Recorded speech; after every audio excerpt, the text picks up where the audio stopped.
ਕੀਤਾ ਜਾਂਦਾ ਹੈ। तो जिसके घड़े में पानी होवे देखा सी और रेफरेंस पढ़िया सी, उस सामरी स्त्री ने उससे कहा तो यहूदी होकर मुझ सामरी से पानी क्यों मांगता है, क्योंकि यहूदी सामरियों के साथ किसी प्रकार का व्यवहार नहीं रखते। हालेलुया। यीशु ने उत्तर दिया, यदि तू परमेश्वर के वरदान को जानती और ये भी जानती कि वह कौन है जो तुझसे कहता है मुझे पानी पिला, तो तू उससे मांगती और वह तुझे जीवन का जल दे। हालेलुया। सो अभी कलाम के बारे में हम देखते हैं कि यीशु मांग रहा है उससे पानी, और वो अपना विचार यीशु का भी पेश कर रही है, और यीशु बदले में उसे कहता है कि यदि तू जानती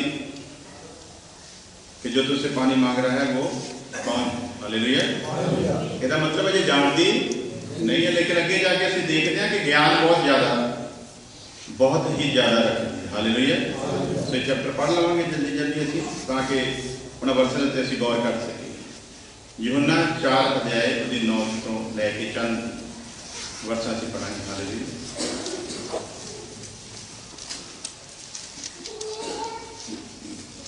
केशव जी कह रहे थे स्पीड थोड़ी तुसी पिछली बार ज़्यादा रखी, ऐसा ही कुदरती खुदा ने घट कर दी। हालेलुया।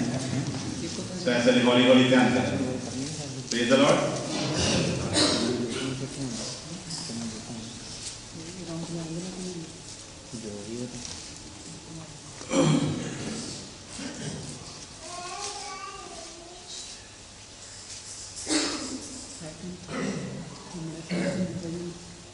जल्दी जल्दी कोई भी पढ़ दो। उस सामरी स्त्री ने उससे कहा, तू यहूदी होकर मुझ सामरी स्त्री से पानी क्यों मांगता है? तो यहूदी होकर मुझ सामरी स्त्री से पानी क्यों मांगता है? अभी इस फर्क को खत्म करने के लिए तो यीशु मसीह इस जहान में आया था। हालेलुया। जो कच्चे थे उन्होंने कच्ची तालीम दी थी, अब पक्का आ गया है तो पक्की तालीम ही दे। हालेलुया। यीशु मसीह ने कहा, मैं पहले लोगों को रद्द करने नहीं बल्कि जो कुछ उन्होंने कहा है उसे पूरा करने के लिए आया। हालेलुया। जब पूरा करने वाला आ जाए तब अधूरे को पीछे कर दिया जाता है। हालेलुया। यदि पूरा करने वाला आ गया हो फिर भी अधूरे के पीछे चले तो फिर हमारी बातें किस्मती होगी। कभी कभी आपने सुना होगा कि पिछले समयों में लड़का बाहर होता था तो उसकी फोटो के साथ ही एंगेजमेंट कर दी जाती थी। हालेलुया। मंगनी उसकी फोटो के साथ ही कर दी जाती थी। तो कुछ वाकई ऐसे भी हुए कि फोटो के साथ ही शादी भी हो गई। हाँ जी। और अब यदि फोटो के साथ शादी हो रही हो, निकाह का समय तय कर दिया गया हो, फोटो रख दी गई हो, अचानक असली दुल्हा आ जाए तो फिर फोटो के साथ ही करेंगे। हाँ जी। जब असली दुल्हा आ जाए तो फिर फोटो का महत्व खत्म हो जाएगा, फिर असली के साथ ही शादी की जाएगी। Praise the Lord. तो अधूरा था उसी के अनुसार चल रहे थे, इसीलिए शराब के साए में वो जिंदगी बिता रहे थे। अब शराब को हटाने वाला आ गया है। हालेलुया। पहले उनका शराब जो था वो बकरों के ऊपर डाल दिया जाता था, लेकिन अब वो समय खत्म कर दिया गया। अब उसकी जरूरत नहीं है। अब कौन सा समय आ गया है? अब भेड़ को कुर्बानी देने की जरूरत नहीं, मेमने को कुर्बानी देने की जरूरत नहीं रही। अब एक ऐसा आ गया है जिसकी कुर्बानी के बाद किसी कुर्बानी की जरूरत रहेगी नहीं। हालेलुया। तो बहुत सारे जानवरों की भी जिंदगी बच गई मसीह यीशु के आने से। हालेलुया। कितने बेकसूर जानवर लोगों के गुनाहों की खातिर मार दिए जाते थे, वो जानवर भी आज प्रभु यीशु की शुक्रगुजारी कर रहे होंगे। हालेलुया। जिनकी जान बच गई है। हमारी जान बचाने के लिए यीशु मसीह आया, लेकिन हमसे शुक्रगुजारी होती। हालेलुया। जितने मेमने कुर्बान होने थे वो शुक्र करते होंगे कि तुम्हारी वजह से हमारी जिंदगी बच गई है, लेकिन हमसे अभी शुक्रगुजारी हुई। हालेलुया। उसने कहा अभी ये जरूरत नहीं है, वरना कितने कत्ल कर दिए जाते थे जानवर इस्राएल में, वो सभी बेचारे बच गए मसीह यीशु की खातिर। हालेलुया। तो वही भुलाड़ा साढ़े उत्ते भी रखा है, लेकिन उन्होंने यीशु मसीह ने अपने उत्ते ले लिया और उस औरत के भुलेखे नूं कड्ढण दे लिए आया कि तू सामरी ते यहूदी के फर्क नूं जिहड़ा विच लिया रही है, असल दे विच तू जानदी नहीं है, तेरे सामने ना ते सामरी है ते ना यहूदी है। हालेलुया। तेरे सामने वो है जिन्हें तेनू पैदा किया है। Praise the Lord. यदि तू जानती जो तेरे सामने है वो कौन है। हालेलुया। तो फिर तू ये बात ना करती और फिर तुझे पानी देने की जरूरत नहीं होती, बल्कि तू मुझसे पानी मांगती। हालेलुया।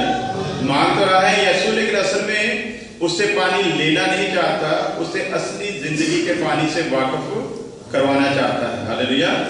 सो जो पक्का है उसका सबसे पहला काम क्या है? उसने असली जिंदगी से वाकिफ करवाना है। हालेलुया। हमेशा की जिंदगी से वाकिफ करवाना है, उस नजात, उस मुक्ति से वाकिफ करवाना है जिसका प्रचार आज दुनिया में हो रहा नहीं है। आशीषों का प्रचार, बरकतों का प्रचार, चंगाइयों का प्रचार, मौजों का प्रचार, नबूवतों का प्रचार, ऐसा सब कुछ हो रहा है। लेकिन यीशु मसीह जिस कारण इस जहान में आया, उस बात का प्रचार बहुत कम हो रहा है। तो अभी वो समय आ गया है कि जिंदगी का प्रचार किया जाए, जिसके लिए मसीह यीशु ने कुर्बानी दी है। हालेलुया। तो अब यीशु मसीह उस जिंदगी से वाकिफ करवाना चाहता है, उस जिंदगी के पानी से वाकिफ करवाना चाहता है। इसलिए उसे कहता है, यदि तू जानती जो तुझसे पानी मांगता है वो कौन है, तो तू उससे मांगती तो वो तुझे जीवन का जल दे देता। हालेलुया। और वो जल जब तेरे भीतर जाता तो तेरे अंदर एक चश्मा बन जाता। हालेलुया। वो जल जब जाएगा तो क्या बन जाएगा? एक चश्मा बन जाएगा। वो तेरी भी प्यास बुझाएगा और तुझ में से निकलेगा और बहुतों की प्यास को बुझाने के काबिल हो जाएगा। हालेलुया। फिर तेरे अंदर ये भेदभाव नहीं रहेगा। जब अमृत जल आ जाएगा, फिर तुझे ये सोचने की जरूरत नहीं रहेगी कि कौन सामरी है और कौन यहूदी है। हालेलुया। क्या लिखा कलाम में? मसीह यीशु में हम सब एक है। हालेलुया। ना कोई यहूदी, ना कोई जनानी, ना कोई सामरी, ना कोई लेवी, कुछ भी नहीं। हालेलुया। इस फर्क को ही तो मिटाना चाहता था, इसीलिए उसने कहा एक प्याले में हिस्सेदारी होनी चाहिए। हालेलुया। एक रोटी में हिस्सेदारी होनी चाहिए। लेकिन लोगों ने अपनी अकल के साथ प्याले भी बहुत बना दिए और रोटियां भी बहुत बना दी, और फिर कलाम ये पेश करते हैं कि एक ही यीशु है, परमेश्वर हमारे मध्य एक ही वचोला है। हालेलुया। तो यीशु मसीह उसके साथ बात कर रहा है। इस औरत के बात करने का ढंग कुछ निराला सा है। तो क्या लफ्ज इस्तेमाल किया यीशु मसीह के लिए? तू क्या है? तू यहूदी है। आगे पढ़ेंगे, जैसे जैसे बातचीत चल रही है वैसे वैसे विचार भी बदल रहे हैं और शब्द भी। हालेलुया। तो हमारे साथ कितनी देर से बात हो रही है, लेकिन ना तो हमारे विचार बदले और ना ही हमारे शब्द। हम जैसे पहले थे वैसे ही अभी भी हैं। तो फिर पक्के की संगति में आने का क्या सबूत है हमारे पास? हालेलुया। यदि विचार भी नहीं बदले, शब्द भी नहीं बदले, तो फिर कैसे हम कह सकते हैं कि हमने कुछ नई शिक्षा पाई है? पहले भी नया पादरी आता था, झट से भागते थे उससे दुआ करने के लिए। अब भी आ जाता है, अब भी वही हाल है। हाँ जी। जो पहला है उसके ऊपर यकीन नहीं कि उसकी दुआ से भी कुछ हो सकता है। हाँ जी, बोलो। जो पहले ठहराया हुआ है उसके ऊपर यकीन नहीं है कि वो दुआ करेगा तो क्या जो पहले ठहराया हुआ है उसकी दुआ से ठीक होना, या मसीह यीशु के नाम से? हाँ जी। पतरस कहता है हमारे पास तेरे को देने के लिए कुछ भी नहीं है, लेकिन यीशु नाम है। हालेलुया। तो छुटकारा किसके नाम में है? इकबाल गिल के नाम में नहीं, या पास्टर हैरी मसीह के नाम में नहीं, या किसी और के नाम में नहीं। छुटकारा किसके नाम में है? शिफा किसके नाम में है? शाफी दाता इकबाल गिल नहीं। शाफी दाता कौन है बोला? तो फिर आप इकबाल गिल से क्यों दुआ करवाते हैं? हाँ जी। शाफी दाता कौन है? यीशु मसीह है। वो जैसा मेरे साथ है वैसा ही वो आपके साथ भी है। और कलाम कहता है वो किसी का पक्षपात नहीं करता, किसी के साथ भेदभाव रखता। वो जितनी मेरी सुनेगा उतनी ही आपकी भी सुनेगा। अब मुसीबत कहां पर आ गई है? चरवाहा जो था वो असल में चरवाहा अच्छा नहीं बना, बल्कि कामा चरवाहा रह गया। अब कामा चरवाहा होने की वजह से वो सेवकाई को एक काम समझकर कर रहा है। जैसे और लोग करते हैं वैसे भी वो सेवकाई को क्या समझता है कि मेरा एक काम है, ये मेरी रोजी रोटी है। अब रोजी रोटी चलाने के लिए जरूरी है कि कलीसिया जो है वो उस पर डिपेंड हो जाए, दुनिया उस पर डिपेंड हो, दुनिया उस पर निर्भर रहे, वो जैसा कहे वो लोग वैसा करें, वो लोग उस तक सीमित हो जाएं ताकि वो लोग उसके पास आते रहें, उसको कुछ देते रहें और दुआ करवाते। इसीलिए उसने फिर ऐसी ही तालीम आप लोगों के पास पेश कर दी, संत यदि आपके सिर पर हाथ रखेगा तो आप पर कृपा। और लिखा भी है कलाम में, बात में रेफरेंस भी दे देते हैं याकूब की पत्री से कि यदि तुम में कोई बीमार है तो कलीसिया के बुजुर्गों को बुलाए और वो तुम्हारे सिर पर हाथ रखेंगे और तुम्हारे पाप भी माफ हो जाएंगे और बीमारी भी। रेफरेंस रखे हुए हैं। तो जैसा आपको सिखा दिया वैसा ही आपने मान लिया। तो आप लोग भूल गए यूहन्ना की इंजील में लिखी हुई वो एक अध्याय उसकी 12 वर्ष में, जितनों ने उसे कबूल किया उन सब को उसने संतान होने का हक। अब जब संतान होने का हक दे दिया है तो एक खादम भी उसकी संतान है और कलीसिया भी उसकी क्या है जी? अब वो भेदभाव नहीं रखता, उसकी नजर में जितनी एक खादम की जान कीमती है उतनी ही एक कलीसिया के मेंबर की भी कीमती है।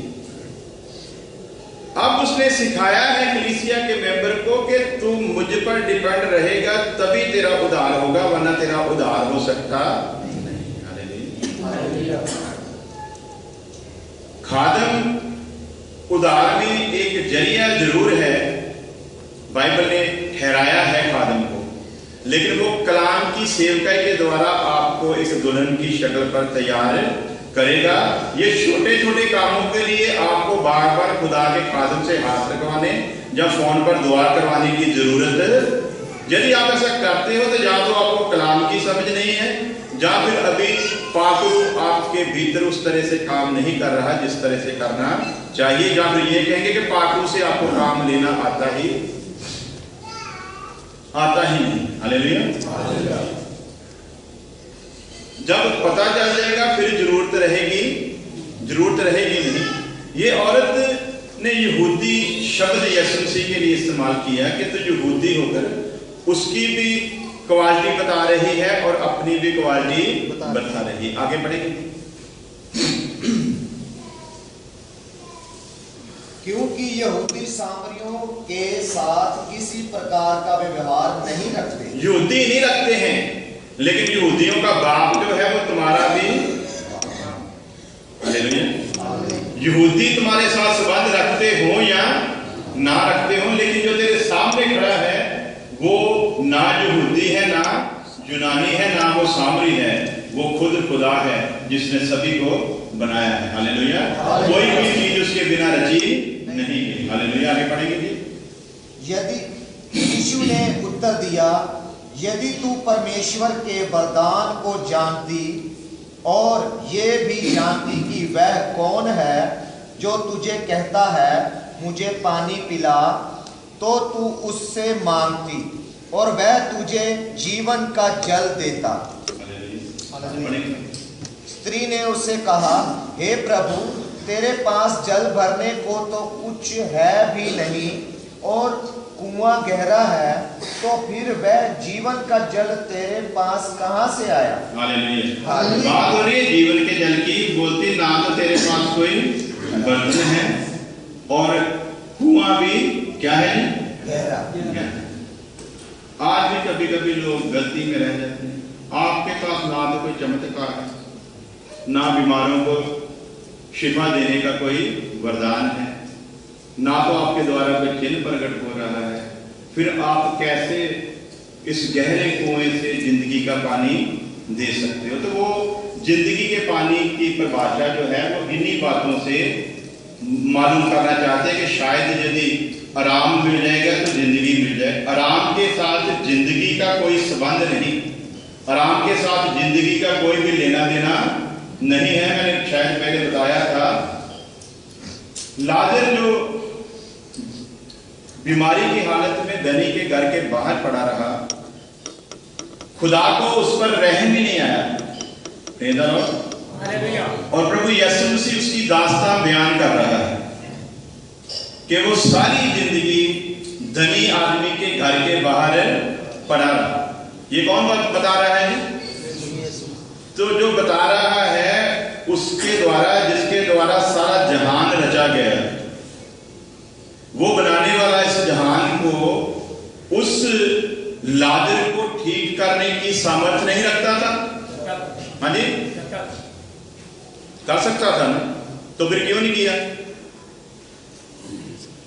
हाँ जी। अब कभी कभी हम लोग सोचते हैं सभी लोग ही चंगे हो गए जी, हमारी बीमारी नहीं चंगी। मुबारक हो तुम यदि तुम्हारी बीमारी चंगी, जिसकी चंगी होगी तो उसको दो और लगेगी। हाँ जी, तो तू तो शुगर का तेरे को एक ही है, तो एक के सारे यदि तू जीता है तो तुझे अपने आप को मुबारक समझना चाहिए। जिसकी एक चंगी हुई थी, दो लग गई हैं उसको, तीसरी अभी तैयारी में पड़ी हुई है। हालेलुया।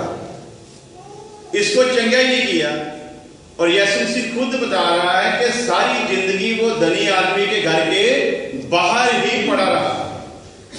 और कितना बेदर्द है परमेश्वर के उसको उस पर रहम ही नहीं आया कि इसको चंगा कर दिया जाए। धनी को शर्मिंदा करने के लिए, इसकी बीमारी से इसको निजात देकर धनी का तख्त इसे दे देना, क्या ये खुदा के लिए मुश्किल था? जी, राजा को रंग और रंग को राजा बनाने में उसको कितना समय लगता है? गद्दाफी की गद्दी छीनने में कितना समय लगा जी? सदाम हुसैन को नष्ट करने में कितना समय लगा? लडेन को पाकिस्तान से उठाने में कितना समय लगा जी? हाँ जी, सब लोग सो रहे थे, अमेरिका वहां पर कैमरे फिट करके उधर ही देख रहा था, अमेरिका में बैठे हुए लदेन के साथ यहाँ पर दुनिया का सबसे खतरनाक आदमी पल भर में वो उठा कर ले गए उधर से, पता भी नहीं चला कहां पर जाके गिरा दिया। इतनी सामर्थ्य रखने वाला वो जो खुदा, जो बादशाहों का बादशाह है, नबूकदनेस्सर महल के ऊपर खड़ा होकर कह रहा है क्या ये सब कुछ मैंने अपनी ताकत से नहीं बनाया, अपनी हिम्मत से नहीं बनाया, अपनी अकल से नहीं बनाया। उसी वक्त शब्द आया, तेरे मन में ये बात आई, अब मैं तुझे बताऊंगा सरदारी असल में करता कौन है। हालेलुया। सरदारी यहोवा परमेश्वर ही करता है, जिस पर वो मेहरबान हो जाता है उसको दे देता है, जिस पर क्रोधवान हो जाता है उससे छीन लेता है। अब मैं तेरी ऐसी दशा करूंगा, 7 समय तुझ पर गुजर जाएंगे, एक पशु की नाई तू जिंदगी बिताएगा, फिर तुझे पता चलेगा इस दुनिया में सरदारी करता और करवाता कौन है। हालेलुया। वो जो सब कुछ करने की ताकत रखता है, लाजर के मसले में आकर वो बेसहाय हो गया, किसी काम का नहीं रहा, उसकी सामर्थ्य भी खत्म हो गई, वो लाजर को चंगा कर नहीं पाया। हाँ जी, बेरहम था ना,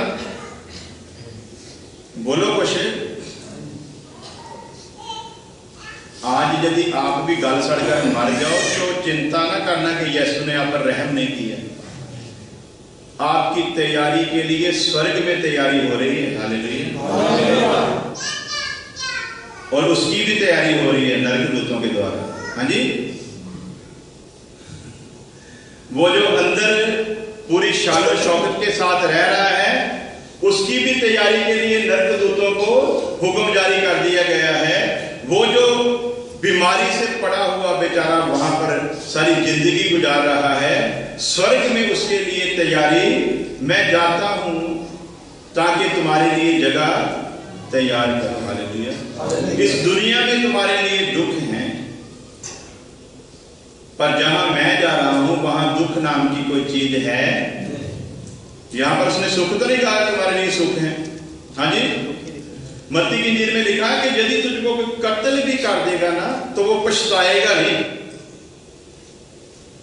असि तो कई मुर्गी का गला वड्डन लगी है ना खान दे लिए, तो कई बार झिझक जाइदा यार इसकी जान तो दिल ही नहीं करता बाद खान।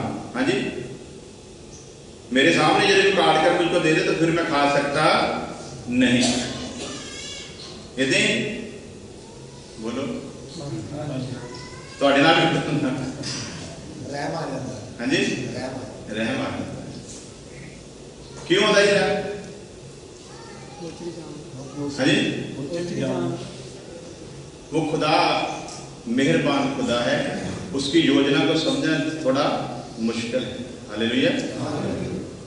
उसके लिए भी तैयारी हो रही है और उसके लिए भी तैयारी हो रही है। एक अब्राहम की गोद में ले जाया गया और एक तड़पने वाली जगह पर ले जाया गया। दोनों में फर्क कितना है? हालेलुया। जब तड़प रहा है तो उस शख्स को जो उसके घर के बाहर पड़ा रहता था, उसको कहां पर देख रहा है अभी? वो आरामदायक जगह, जिसे अब्राहम की गोद, पैराडाइज, फिरदौस का नाम दिया गया, बिल्कुल आरामदायक जगह पर वो उसे देख रहा है। सारी दुनिया की वो दरी दौलत भी इकट्ठी कर लेता तो उस जगह को प्राप्त कर सकता नहीं था। अब तड़पने वाली जगह से फरियाद क्या कर रहा है? हे अब्राहम, अपने उंगली को गीला कर और मेरे होठों को लगा दे। ऐसे कह रहा है। हाँ जी, अब्राहम से क्या फरियाद कर रहा है? वो अब्राहम को कह रहा है कि अपनी उंगली को गीला कर और मेरे होठों को लगा दे। हाँ जी, किसको कह रहा है? फरियाद कितनी बड़ी है। अब्राहम को नहीं कह रहा, किसको कह रहा है? लाजर के लिए कह रहा है कि इससे कह। आपको पता चला इसकी जिंदगी जो इस जहान में जिया उसमें और मुझ में क्या फर्क है। इसे कह के अपनी उंगली का अगला हिस्सा गीला करके मेरे होठों को छुए ताकि मुझे ठंडक मिले। हाँ जी, जब जूठन फेंकता था उसके सामने तब कभी सोचा था? बोलो। हाँ जी, नहीं सोचा था। अब सोच रहा है। अब सोचने में कोई फायदा होने वाला नहीं है। क्यों? अब खुद तो पहुंच गया तो अब्राहम को कहता है कि अब तू को इंतजाम करके जो मेरे पीछे बैठे हैं ना उनको ये संदेश पहुंच जाए, लाजर जैसे अब्राहम की गोद में आएंगे। तो हमारी दुआ क्या होती है? हमें दूसरे से उत्तम बना दे। तो जो दूसरे से उत्तम बनने वाला है वो वहां पर जाएगा, अब्राहम की गोद में जा सकता। तो प्रचार की सूरत बिगड़ गई। क्यों? क्योंकि हम उनके पीछे चल पड़े जिनके पास घड़ा तो था लेकिन घड़े में पानी। हमने उनके पीछे चलना पसंद किया जिनके पास बाइबल तो थी लेकिन बाइबल का प्रकाशन। तो बाइबल अकेला उठाकर जा रहा, उसके पीछे नहीं जाना। जो घड़े उठा के जा रहा है उसके घड़े में पानी होना चाहिए। घड़ा जो है वो बाइबल को भी पेश करता है। जिसके पास बाइबल है सिर्फ उसके पीछे नहीं जाना है। आज बाइबल तो 100 रुपए की खरीद कर सभी पास्टर बन गए हैं। उसके पीछे जाना है जिसके पास बाइबल भी हो और बाइबल का प्रकाशन भी हो। हालेलुया। जो जिंदगी का पानी तुम्हें दे सकता हो उसके पीछे जाना है। जो भेदभाव ना करता हो, जिंदगी का पानी देते वक्त वो ये ना सोचे कि ये यहूदी है, ये यूनानी है, ये सामरी है। इसलिए लिखा मसीह में हम सब एक हैं, चाहे वो मरासी हो, चाहे वो वाल्मीकि हो, चाहे वो ब्राह्मण हो या चाहे वो जाट हो, उसमें सभी क्या है?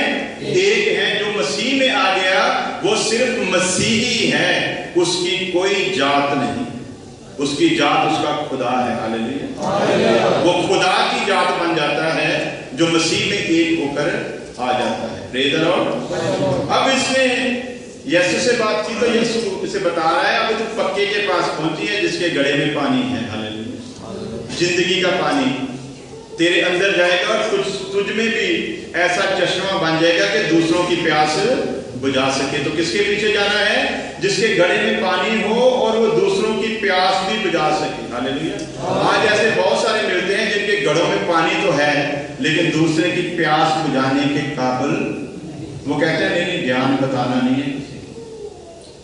हाँ जी, यदि ये बता दिया तो बाद में ये हम पर ही कहीं है भी ना हो। ऐसी सोच भी रखने वाले बहुत सारे लोग हैं। ज्ञान बताना है जहां तक इंसान की समझ काम करती हो उसी के हिसाब से उसे देना है। दूध पिलाने वाले को दूध देना है, उसे अन्न नहीं देना। सख्त गजा उसे देनी नहीं है, नहीं तो उसकी सेहत खराब हो जाएगी। हालेलुया। दूसरे शब्द है कि दिमाग खराब हो जाएगा। अगर दूध पीने वाले को तुमने सख्त गजा दे दी तो उसका दिमाग खराब हो जाएगा। अब सख्त गजा खाने वाले को यदि दूध दोगे तो वो भूखा रह जाएगा। हाँ जी, तो पंजाबी कहते भूखा पे गाली कहना। हाँ जी, तो गाली कहूगा ना भी असी ते आए सी कुछ तुहाडे को प्राप्त करने वास्ते, कुछ ज्ञान मिलूगा, लेकिन तुसी साडी भुख नूं मिटा सके। सो जो पक्का है उसे पहचान होनी चाहिए कि आदमी के हिसाब से उसे ज्ञान पेश करना है। हालेलुया। इतनी पहचान होनी चाहिए। अब यीशु मसीह को असल में इस स्त्री के बारे में सही पहचान है, दुनिया के लोगों को इसकी सही पहचान नहीं थी। हालेलुया। दुनिया के लोग इसे सही तरीके से नहीं पहचानते थे। आज भी लोगों ने इसे सही तरीके से पहचाना। ज्यादातर पास्टरों ने इस औरत को जनाकार औरत करके पेश किया है। क्या कहा है जी? ये जनाकार औरत थी, 5 पति रखे हुए थे इसने। हालेलुया। आगे जाकर देखते हैं इन्हीं शब्दों में कि ये जनाकार औरत थी या उस नगर की सबसे महान औरत थी। हालेलुया। एक जनाकार औरत के पास इतना ज्ञान हो सकता नहीं जितना ज्ञान इसके पास है। इससे पहली पहचान क्या है? तू यहूदी है और हम यहूदियों और सामरियों में कोई तालमेल है? कोई तालमेल नहीं। तो क्यों मुझसे पानी मांग रहा है? इतना ज्ञान रखती है तो जनाकार औरत को इन चीजों से क्या लेना देना है? आगे देखते हैं क्या और कहती है। क्या तू हमारे पिता याकूब से बड़ा है? अब वो उसकी तुलना किससे कर रही है? क्योंकि अभी वो उसको यहूदी ही समझ रही है और ये बात उसके आगे रख रही है। क्या तू हमारे पिता याकूब से बड़ा है, जिसने हमें ये कुआं पानी पीने के लिए दिया है, और आप ही अपनी संतान और अपने पशुओं समेत इसमें से पिया। उसके गाने ने उसके पशुओं समेत इस कुएं से खुद भी जल पिया है। यीशु ने उसको उत्तर दिया, जो कोई यह जल पिएगा वह फिर प्यासा ना होगा। अब यीशु मसीह उसके बारे में क्या बता रहा है जी? फिर प्यासा होगा। क्या कह रहा है? फिर प्यासा। तू अपने बाप याकूब की बात कर रहे। अब इसे ये भी ज्ञान है नंबर 1 के ये यहूदी है और मैं सामरी हूं। दूसरा ज्ञान क्या है? जिस कुएं से मैं भरने आती हूं वो हमारे पिता याकूब का दिया हुआ कुआं है। हालेलुया। और कहां तक ज्ञान है? इस कुएं में से उसने खुद भी, उसकी संतान ने भी, उसके पशुओं तक ने भी पानी पिया है। और अब उस पानी की महत्ता को वो पेश करना चाहती है कि ये कितना मुबारक कुआं है। हालेलुया। और यीशु मसीह उसके जवाब में क्या कहता है? जो इस कुएं से पिएगा वो फिर भी प्यासा रहेगा। हालेलुया। तू याकूब की महानता को बयान कर रही है। मैं तुझे बताऊंगा याकूब का बनाने वाला तेरे सामने खड़ा है। हालेलुया। वो याकूब ही रह जाता यदि मेरी रहमत उस पर ना होती तो इस्राएल ना बन पाता। हालेलुया। जिस याकूब को मैंने इस्राएल बनाया वो तेरे सामने खड़ा है, इसलिए जो इस कुएं से पिएगा वो फिर भी प्यासा रहेगा। आगे क्या कहता है? परंतु जो कोई उस जल में से पिएगा, जो मैं उसे दूंगा, वह फिर अनंत तक प्यासा ना होगा। वह अनंत काल तक फिर प्यासा ना रहेगा। हालेलुया। उसकी प्यास हमेशा के लिए बुझ जाएगी। अब वो शारीरिक बातें कर रही है और यीशु मसीह उसके साथ हर बात का जवाब शारीरिक तौर पर नहीं, आत्मिक तौर पर दे रहा है। हालेलुया।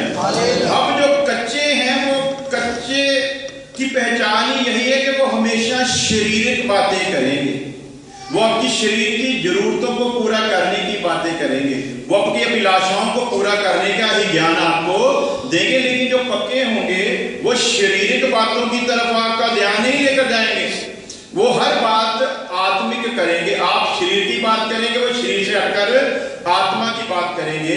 अब यदि तो हम शरीर को होंगे तो आत्मा की बात हमें समझ आ सकती नहीं। इसलिए यीशु मसीह ने कहा, मैंने तुमसे बहुत सारी बातें करनी थी परंतु अभी तुम उन्हें समझ सकते क्योंकि तुम शारीरिक होकर उसे समझना चाहते हो, परंतु वो बातें शारीरिक होकर समझ सकती नहीं है, वो समझी नहीं जा सकती। क्यों नहीं समझी जा सकती? आगे यीशु उसको क्लियर करता है, बहुत सारी बातें करनी थी परंतु अभी तुम उन्हें समझ नहीं सकोगे। मेरे बाप की ओर से तुम्हें पात्रू दिया जाएगा, जब वो आएगा तब तुम इन बातों को समझ पाओगे। हालेलुया।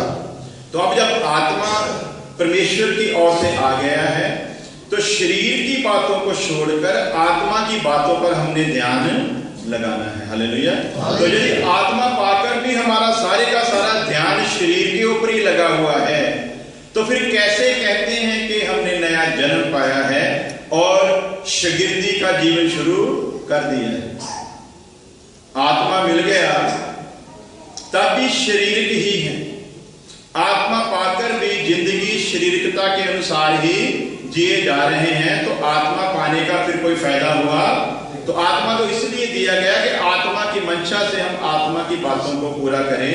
परमेश्वर का आत्मा हमारे आत्मा को परमेश्वर के आत्मा के समान बना सके। परंतु अभी तक हम वहीं पर टिके हुए हैं कि पहले भी शारीरिक थे, आत्मा पाने से पहले उस वक्त भी सारा ध्यान दुनिया की तरफ था, आत्मा पाने के बाद भी सारे का सारा ध्यान दुनिया की तरफ है कि यीशु कोठी दे दे, यीशु बंगला दे दे, यीशु अच्छा नाम दे दे, यीशु अच्छी पदवी दे दे। कल गुरदासपुर से कोई आए थे, 18 तारीख को वहां पर बहुत बड़ा फंक्शन करना है, पूरी मिनिस्ट्री को बुलाना है। मुझे वो कह रहे थे कि भाई साहब आप भी आना, आपको उधर बहुत इज्जत मान दिया जाएगा। तो मैंने उनके सामने हाथ जोड़ा कि मैंने ये इज्जत बहुत ले ली है। हालेलुया।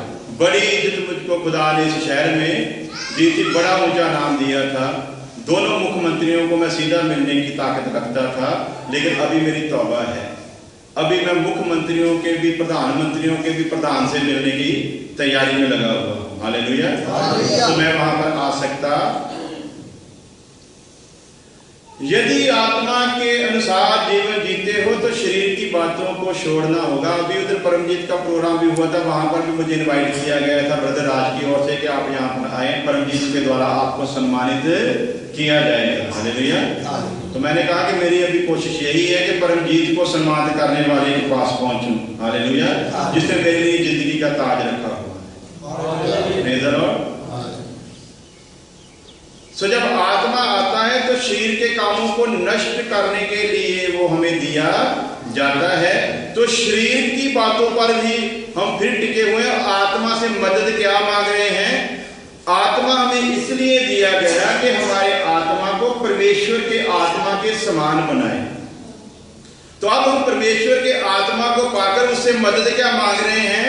तू मेरे शरीर को और ज्यादा तरक्की दे दे, तू मेरी शरीर की बातों को पूरा। वो सुनता भी इसीलिए नहीं। हालेलुया। इसीलिए लिखा वो आंखें भर भर कर हमारे लिए रोता है। क्यों रोता है?